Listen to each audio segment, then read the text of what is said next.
Avery, it's good to see you, especially because the last time saw you was really kind of like a goodbye.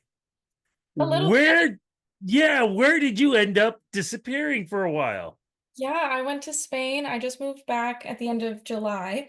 And I was getting my master's at Berklee College of Music in Valencia because they have a Valencia campus. And so now I'm graduated. I've got my master's. I'm all done school. This is my first year not going back to school. It feels very strange, but I kind of love it. So yeah, I'm all done. Feels good. It, you know what? It happens to all of us. The first day we don't go back to school, but we actually go to quote unquote our jobs. It is a weird thing. One Yeah. thing I noticed though, your voice is a little deeper. What's going on here? I don't know. I've been getting that a lot actually. I think okay, it could be a couple of things. One, I'm growing up. Two, also I like had bronchitis for a really long time when I was in Oh, Spain. And that was fun. So I'm kind of still in like rehab stages of that, but I think that could be a factor. But also I just celebrated my birthday like last week, so I'm officially 23.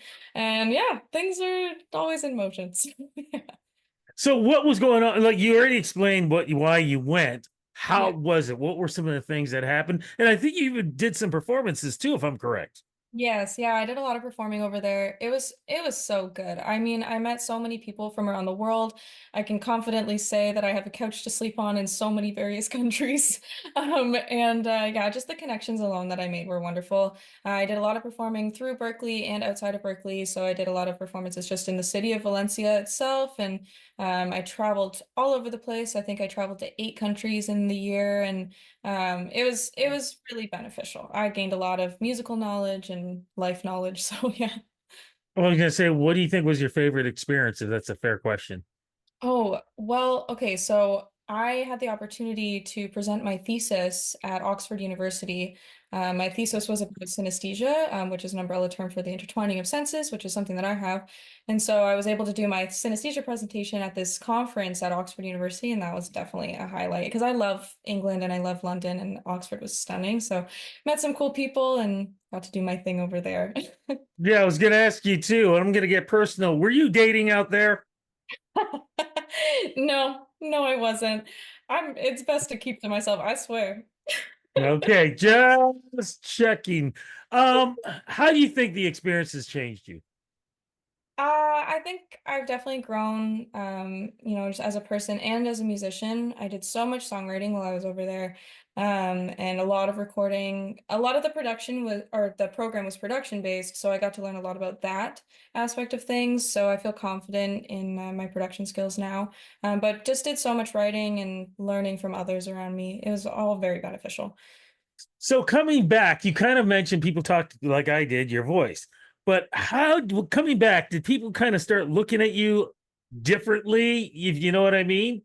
Yeah, I think so. I mean, even while I was at school in the program through the duration of the year, like towards, I guess the last couple of months, people are like, you're different than when I first met you. I was like, I guess so. And I got that a lot when I got back too. And people are like, you're so much more mature now. And I was like, sure, I'll take it. It's all a good thing. So yeah, people have noticed a difference in just my performance and just who I am as a person. And great. Before coming back, though, did you start making plans on, okay, this part of my life is now ending. What's going to happen with this other half of my life? Yeah, I mean, it was all a big culture shock. Like the whole year was just a lot. I mean, I got so comfortable living abroad, and then all of a sudden it just changes overnight. And so now I'm just, trying to book as many gigs as I possibly can and perform and write music and continue to record stuff and release stuff. I'm gonna probably travel some more. I plan to go to LA in January for fun and see all of my friends and record out there, and then maybe look into moving to London, England at some point because I love it over there. Not anytime super soon, but just in the future and trying to plan ahead for the next 5 years, I guess. So you've combined two loves that's basically happening because A, I understand you have a show coming up, and Do. B, with a new single, correct?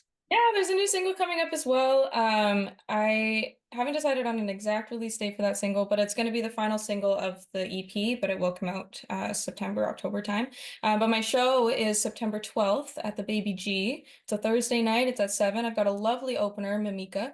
And I hope to see as many people there as I can because this is my first show back in Toronto since being home. So yeah, I hope everybody comes out and hangs out with me. And I got the full band. The band's back together. So we're gonna hang out. It'll be a fun night. What do you think is going to be the difference from the shows that I've seen? How is this show going to be different, do you think? Lots of new music, some fun covers with some cool arrangements. Just I think more of me being me, which is what I want to accomplish this year. So yeah.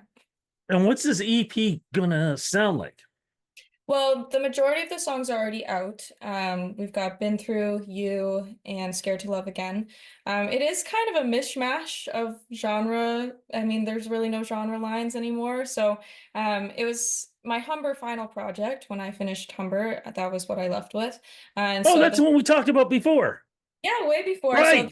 that Right. last EP, it's what I did for my final project there, and that's going to be fully out with the next single being Nothing More, which is a cute little more on the jazzier side of things with like some cute muted trumpet going on. But all the other ones are more of that R&B soul fun vibe. So yeah, it's me, but it's also a little bit different, which I really love. We know all you R&B folks seem to be jumping on that country thing these days. You That's think you're true. going to do that yourself? I don't know. I don't know if I have the guts to do it. I say go ahead and try it. So again, let's go over again. When is this show happening and where? Yes, Thursday, September the 12th at 7 p.m. at the Baby G on Dundas Street West. And I've got Mamika opening and a great band, and it'll be a good hang. So come hang out at 7 p.m. Baby G, the 12th. Fantastic. Look, congratulations on all the success that you've been having. It is so good to have you back. Mind you, I'm still used to this, not this. I know. So, but hey, that's the way things go. Time Yeah. flies. So, glad to have you back and can't wait to see you. Thank you. Yes, it's lovely to be back. Thank you so much for having me again.